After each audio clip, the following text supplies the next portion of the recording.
La proclamation de la 4e dimension du royaume est une réalité. Alléluia. C'est dans cette réalité que tu seras conduit et toutes tes affaires parviendront à l'accomplissement cette année au nom de Jésus. Ton nom sera cité parmi les grands cette année-là. Tu seras élevé cette année-là parce que tu as pu percer le mystère du royaume et que tu es rentré dans le royaume. C'est une réalité. Nous devons proclamer les lois du royaume, la puissance du royaume, la réalité du royaume. Le temps est accompli. Et si tu crois cela, que tu es enfant du royaume, tu t'élèves, tu acclames bien fort le Seigneur Jésus-Christ. Tu acclames bien fort le Seigneur Jésus-Christ. Il est le roi du royaume. Il est le roi du royaume. Oui. En proclamant Jésus, je proclame en même temps ta bénédiction, la grâce sur ta vie, la paix sur ta vie, la prospérité sur ta vie. Alléluia. Amen. Grâce soit rendue au Seigneur. Il y a des moments où il faut dire la vérité. Quand les temps sont accomplis, les temps sont accomplis. Notre Dieu est venu, il a proclamé le royaume. Mais nous n'en parlons pas. C'est pas normal. Quelqu'un se lève et dit, c'est pas normal. Amen. C'est pas normal parce que le royaume habite en nous. L'homme est composé non seulement de corps, mais l'homme est composé d'esprit. Son âme et son esprit sont d'ordre spirituel. D'où viens-tu? D'où viens-tu? D'où viens-tu? Tu as oublié comment tu as été créé. Il faut t'en souvenir. On oublie des choses importantes. C'est ça qui fait que le diable pilote les hommes. Est-ce que tu sais que Dieu a soufflé en toi? Le sais-tu que quelque chose est sorti de Dieu? C'est un souffle, c'est l'esprit. Le souffle, c'est l'esprit et est rentré en toi. Dieu n'a pas soufflé sur un animal. Il n'a pas soufflé sur les poissons, les cabris, les moutons. Mais toi, quelque chose est sorti de ton Dieu et rentré en toi. Important. Dis à ton voisin, important. Important. Donc il faut qu'on sache d'où on vient, qui on est. Amen. Si tu es une personnalité de ce pays, on ne va pas te trouver dans des zones bizarrement bizarres. C'est pas possible, c'est pas ta place. Alors je me tiens là pour dire aujourd'hui que la pauvreté n'est pas ta place. Non, acclame. Lève-toi, acclame bien fort ton Dieu. Tu n'as pas compris. Le loyer non payé, c'est pas ta place. Alléluia. Il y a des choses, Dieu ne veut pas te trouver là. Le diable veut te trouver là, mais lui ne veut pas. C'est parce qu'on n'écoute pas Dieu, on est têtu, qu'on a des problèmes tous les jours. Tu oublies que Dieu même habite en toi. Mais si Dieu habite en toi, mais Dieu, il est intelligent. Donc, il t'a doté de capacité à être en haut, non en bas. Mais quand Dieu te pousse en haut, toi-même tu descends en bas. Voici le problème. Tu es assis là, tu me regardes. Et tu fais bien de me regarder. Sais-tu que toi-même, Dieu est en toi d'abord? On est assis là. Est-ce que tu sais que Dieu est en toi? Mais si Dieu est en toi, la capacité est en toi. Le pouvoir est en toi. L'élévation est en toi. La perfection est en toi. La prospérité est en toi. La santé est en toi. Le ciel est en toi. Dieu lui-même est en toi. Tu cherches quoi? Non, acclame bien fort Jésus-Christ de Nazareth, le roi des rois, l'alpha, l'oméga. Amen. Amen. Amen. Amen. Ce matin, je disais à certains ici que voici le problème. Une femme est là, elle est avec quelqu'un. Et elle dit au monsieur, marie-moi. Le monsieur lui dit, il faut attendre. J'ai pas les moyens. Attends! J'ai dit à ma fille, dis-lui aussi que ce soir-là, il doit attendre. La nuit, on fera rien. Parce que pour faire ça, on n'a pas besoin d'argent. C'est vrai ou c'est faux? Et quand tu fais, Dieu dit, fais ça après le mariage, tu fais ça avant le mariage. Mais comment voulez-vous ne pas avoir des problèmes, des blocages, des démons de mari de nuit, de femmes de nuit, des démons de pauvreté qui surviennent dans vos vies? C'est vous-même qui les attirez. Comment un homme peut tenir ce propos infâme? C'est pas bon. C'est pas bon. Vous-même, vous vous encouragez dans le péché. Et vous tombez tous ensemble. Faut pas accuser l'homme, hein. La femme est là-dedans. Ce matin, je disais aux femmes ici qu'elles-mêmes, elles aiment trop ça. Arrête ça. Tu aimes trop ça.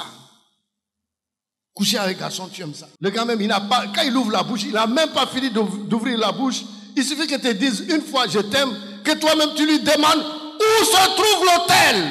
Dangereusement, c'est pas bon. J'ai pris ça pour illustrer le fait qu'on ne se connaît pas. On ne se connaît pas. Est-ce que tu sais que le Dieu vers lequel tu es en train de tendre a une qualité? Est-ce que tu le sais d'abord? Est-ce que tu t'imagines ça? Je parle de Dieu. Je viens à l'église. Je communie avec ce Dieu. Est-ce que je connais les attributs d'abord de ce Dieu? Est-ce que je sais ce Dieu, il est quoi d'abord? Il faut chercher ça d'abord.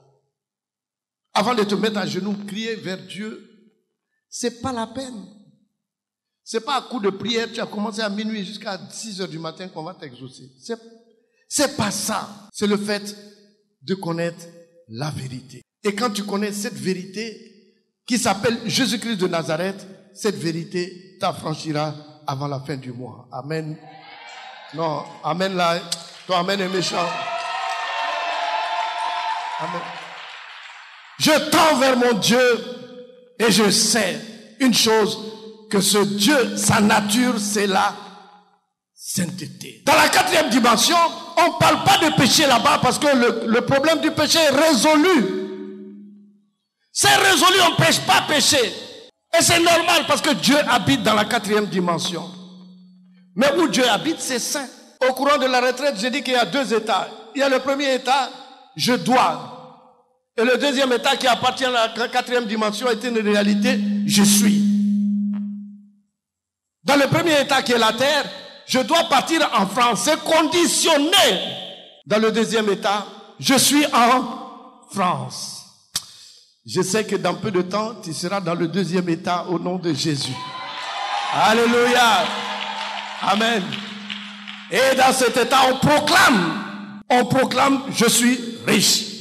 Je suis en France. Je suis médecin. Je suis en haut. Je suis marié. Parce que c'est un état accompli. Jésus, quand il était sur la croix, il a dit que tout est accompli désormais.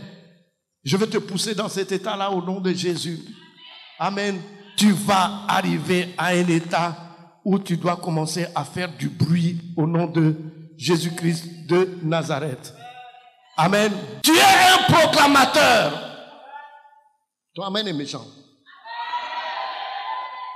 Si vous savez que vous avez déjà gagné, si vous savez que vous êtes déjà libre, si vous savez que vous êtes déjà élevé, si vous savez que vous êtes déjà dans la prospérité, si vous savez que tout est accompli pour toi, et que ceux-là même qui se moquaient de toi viendront te trouver pour te demander crédit dans peu de temps.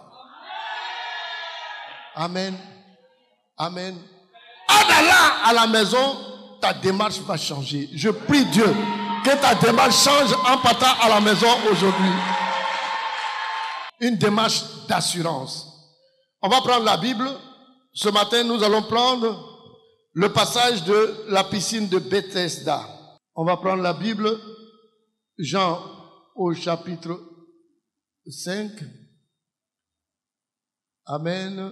Et au verset 1. Je lis la parole de Dieu. Après cela, il y eut une fête des Juifs et Jésus monta à Jérusalem. Vous allez voir que quand il s'agit de l'Égypte, on dit Jésus descendit en Égypte. Station élevée et station basse. Amen.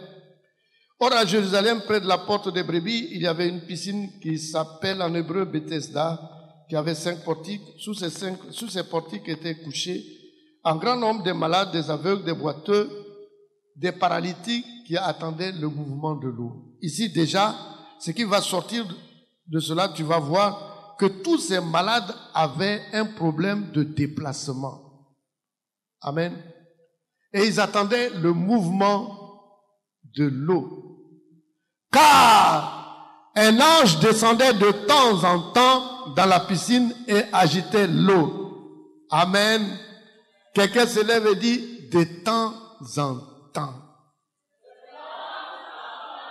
Quelqu'un dit à son voisin, je veux plus de ça, je vais être dans la 4e dimension pour être béni tout le temps. Amen. Bien-aimé, ton voisin s'appelle de temps en temps. C'est tristement et c'est dangereusement. Amen. Donc ton avion que tu empruntes s'appelle Air peut-être. Peut-être que c'est bon, peut-être que c'est mauvais. C'est tristement triste. La Bible dit que de temps en temps, un ange descendait. Amen. Et il agitait l'eau. Amen. Donc ton affaire, c'est une affaire de temps en temps. La femme, elle est de temps en temps. De temps en temps, elle est contente, elle te fait bisous.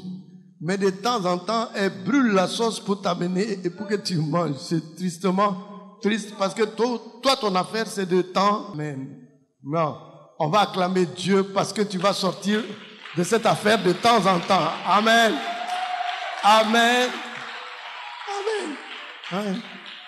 On dit, le monsieur là, il est bien, hein? Il a une voiture. Et le diable dit, cette voiture-là, c'est de temps en temps. Et puis, dans 2 mois, on le voit à pied.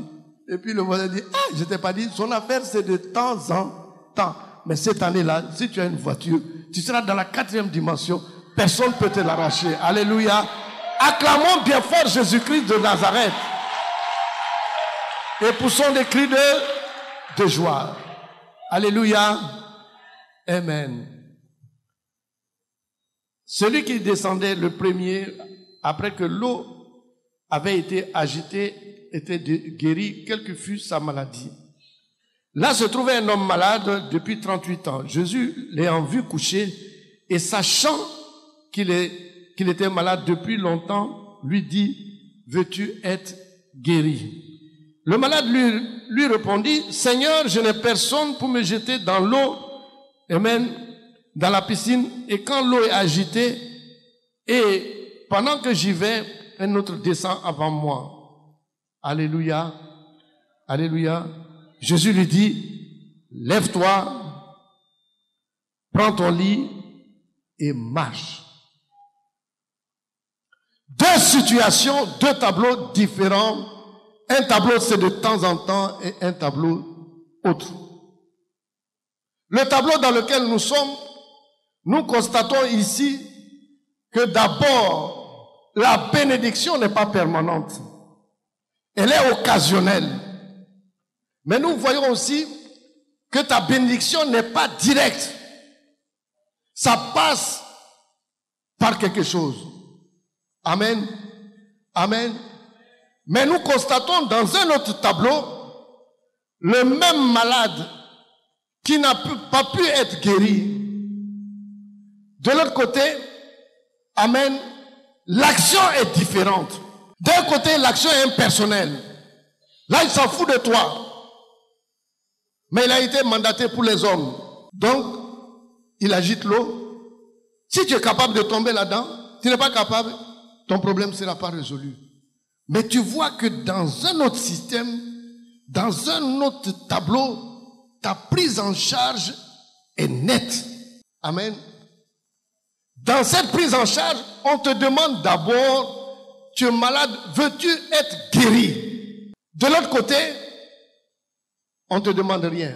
Mais avant d'être guéri, tu passes par un artifice. Par exemple, je vais à l'hôpital, on me donne des cachets ou on donne des piqûres à faire.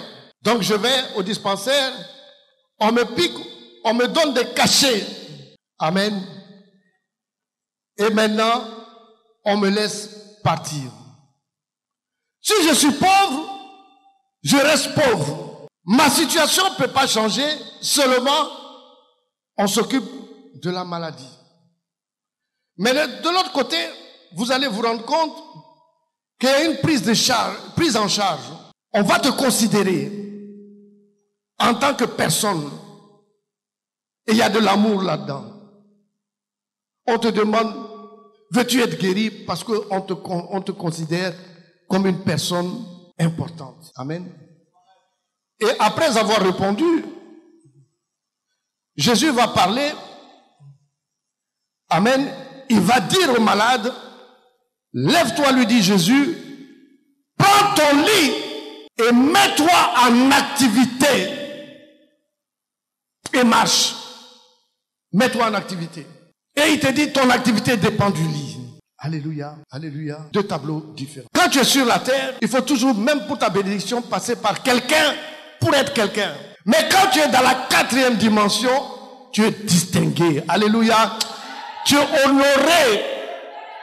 Tu es considéré. Parce que c'est là que tu deviens enfant de Dieu. Il y a une différence nette d'être dans la 3e dimension où tu es confondu au peuple et d'être sélectionné et de te trouver dans la 4D où il y a une sélection, tu es déclaré enfant de Dieu, une considération. Et Jésus va dire, il ne s'arrête pas pour dire, je veux que tu sois guéri. Il ne s'arrête pas pour dire, prends un cachet. Il n'y a pas d'interface entre toi et la guérison. C'est du direct. Alléluia. C'est du direct. Je bénis le nom du Seigneur pour toi parce que cette année-là, ton affaire, ta bénédiction sera du direct. Acclame bien fort ton Dieu et pousse des cris de joie. Amen. Amen. C'est une affaire clairement claire. Il n'y a pas d'opposition. Amen. Il n'y a pas, amen, de sélection là-dedans. Amen. Tu as déjà fait la sélection. Ta bénédiction, ta nomination, ton travail, ton mariage, tes comptes en banque, ce serait une affaire directe. Acclame bien fort ton Dieu et pousse des cris de joie. Amen. Et je bénis Dieu parce qu'on a tellement souffert dans le monde qu'il faut arriver à être consolé. Je bénis Dieu parce qu'il s'appelle le consolateur. Celui-là même qui connaît le dossier, c'est lui. Il est tellement imprégné de ton dossier que lui-même il dit, venez, viens à moi, tu es fatigué et tu es chargé. Je vais te donner du repos. Je ne peux plus compliquer ton affaire. Dans la 3e dimension, tu vas à l'hôpital. Lorsqu'on finit de te donner ton cachet, tu t'en vas, mais on s'en fout que tu manges, que tu ne manges pas, que tu travailles, ce n'est pas le problème. Mais dans la 4e dimension, il y a une prise en charge de ta personnalité.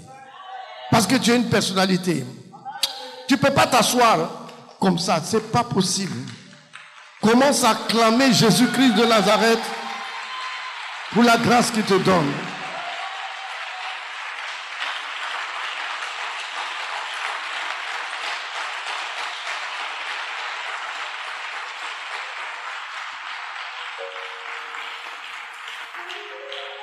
Amen. Amen. Amen. Donc nous trouvons là 2 tableaux. Un tableau qui concerne la 3D, c'est-à-dire la terre, et un tableau qui concerne le ciel. Mais ce que tu oublies, c'est que de la 4D sera mandaté pour toi, pour l'exécution de la pensée de Dieu en ta faveur. Ce sont les mêmes anges qui seront envoyés pour mettre l'eau en mouvement, le travail en mouvement, le mariage en mouvement, le voyage en mouvement, l'argent en mouvement, pour que tu plonges là-dedans. Tu vas plonger là-dedans. Alléluia. Alléluia. Personne ne peut te retenir parce que le système est contrôlé. Il ne s'agit pas que tu es là, tu n'as pas la capacité de plonger là-dedans. Non. Il s'agit que tu te trouves là-dedans déjà. Alléluia. Parce que tout ce qui vient de Dieu n'est suivi d'aucun chagrin. Moi, j'aime bien ça. Amen. C'est vrai, nous sommes dans la 3e dimension, on souffre. Pour faire ça, on souffre. Pour faire ça, on souffre. Pour faire ça, on souffre. Mais le jour que tu vas comprendre qu'il y a 2 dimensions, comme Dieu t'a créé avec 2 pieds, 2 yeux, 2 narines, 2 oreilles, afin que tu réfléchisses que tout est 2 sur toi, et que tu as besoin du ciel et tu as besoin de la terre. Tu ne peux pas résoudre tous tes problèmes dans le physique. Le physique, voici, l'ange est venu à bouger. C'est une opportunité. Mais cette opportunité est devant toi, c'est même de temps en temps. Parce que toi, tu es là, tu n'es pas branché. Tu ne sais pas quand l'ange vient, tu ne fais qu'attendre. Quand est-ce que ta bénédiction va venir, tu ne sais pas. Mais dans la 4e dimension, la nuit, on te dit, demain, tu seras béni. Alléluia. Tu commences par t'habiller parce que tu vas te marier dans 6 mois. Alléluia. Tu commences, amen, à changer de dimension, c'est-à-dire tu commences à changer de démarche, amen, parce que tu seras grandement riche. Les gens ne vont pas savoir comment tu marches maintenant comme ça. Amen. Tu marches comme ça, sans souci. On demande, mon ami, il y a quoi? Tu dis, mon ami, chaque démarche comme ça me rapproche de ma fortune. Alléluia. Non, acclame bien fort ton Dieu pour des cris de joie. Alléluia. La quatrième dimension. Amen. C'est la dimension de la justice. La Bible dit, amen, cherchez premièrement le royaume de Dieu et sa justice. Et toutes ces choses-là, on va te donner, on va te donner, on va te donner, on va te donner, on va te donner. Alléluia. Tu seras fatigué de recevoir cette année-là au nom de Jésus. Amen. Amen. Bon, c'est vrai qu'on a vécu hors de cette dimension. Nous-mêmes, on a prêché en 3D toujours. Mais aujourd'hui, on voit que ce qui arrange l'homme, c'est que ta bénédiction parte de Dieu. Le départ de ta bénédiction, c'est Dieu. Et si c'est Dieu, c'est qu'il est associé à ça. Et puisqu'il est associé à ça, il a partie prenante. Il est là-dedans. Celui qui te touche, touche qui? Dieu. Cette année-là, si le sorcier s'approche de toi, il aura chaud parce que, amen, dans ton village, il y a des choses merveilleuses qui vont se passer. Ils vont fuir du village. Il y a d'autres qui seront tellement brûlés, ils vont fuir de la Côte d'Ivoire. Ton amen est méchant, hein, c'est même pas bon. Alléluia, que Dieu vous bénisse. Je voudrais vous dire que le passage de ça est très important. Il faut réfléchir. Voici deux situations. Une situation où l'ange vient, il met en action, en mouvement, l'eau. C'est la bénédiction. Ceux qui plongent là-dedans, ils sont guéris. Mais ce n'est pas tout le monde. Et il vient de temps en temps. Et l'autre côté, quand tu vas partir, quand tu rentres dans la quatrième dimension, c'est Jésus qui te reçoit et il te demande, fils, que veux-tu? Si tu viens là-bas, tu n'es pas marié, ce n'est pas la justice de Dieu. Si tu es pauvre, on t'arrête d'abord, on dit, ah, pourquoi tu es pauvre? Et il appelle le Saint-Esprit. Pourquoi il est pauvre? Il ne doit pas être pauvre. Tu ne dois pas être pauvre. Tu ne dois pas être malade. Tu ne dois pas être dans la honte. Ta maison doit être payée. Tu dois dormir de 18h jusqu'au lendemain tranquillement, sans souci. Tu ne connais pas l'hypertension. Ton cœur ne bat pas tous les jours, ce n'est pas possible. Quand tu fais ta main là-bas, madame est là. Quand tu fais la main comme ça, monsieur est là. Alors que vous êtes dans les célibats, vous faites votre main là-bas, c'est glacé. Jusqu'à te dire, aïe, c'est trop glacé. C'est tristement triste cette affaire. Amen. Tu es né femme, tu cherches, tu ne trouves pas. Ah. Ça, c'est la troisième. La quatrième dimension, Dieu dit, c'est pas normal. Tout le monde va se lever pour dire, les problèmes dans ma vie, c'est pas normal. Lève-toi, parce que tu vas rentrer dans la 4D cette année. Amen. C'est pas normal. Non, c'est même pas normal. Tu peux pas être dans les problèmes, c'est pas normal. Parce que tu es enfant de Dieu, le souffle de Dieu t'habite. Dieu t'habite. Il faut que tu rejoignes chez ton Père. C'est la vérité. Quand tu rentres chez ton Père, tu es tranquille. Et cette année, tu vas rentrer chez ton Père au nom de Jésus. Alléluia. On va te mettre un habit de pourpre fait en fin lait. Alléluia. On va tuer pour toi le veau gras. Alléluia. On va te mettre un anneau d'or au doigt parce que tu es enfant de Dieu. Alléluia. Et tu vas proclamer, quand tu penses à quelque chose, tu le vois sur la terre au nom de Jésus. Ton mariage va apparaître. J'ai dit, ton mariage va apparaître. Ta prospérité va apparaître. Ton voyage va apparaître. ton blocage va disparaître. Donc il y a apparaître et disparaître. Toi-même cite ce que tu veux que ça apparaisse dans ta vie maintenant. Vas-y, cite bien, à haute voix. Dis à ton voisin, sois ici dimanche prochain. Parce que la suite, c'est ta bénédiction. Tu seras libéré au nom de Jésus. Alléluia. On va baisser la tête. Père éternel, Dieu Tout-Puissant, je te remercie, je te loue, je glorifie ton Saint-Nom.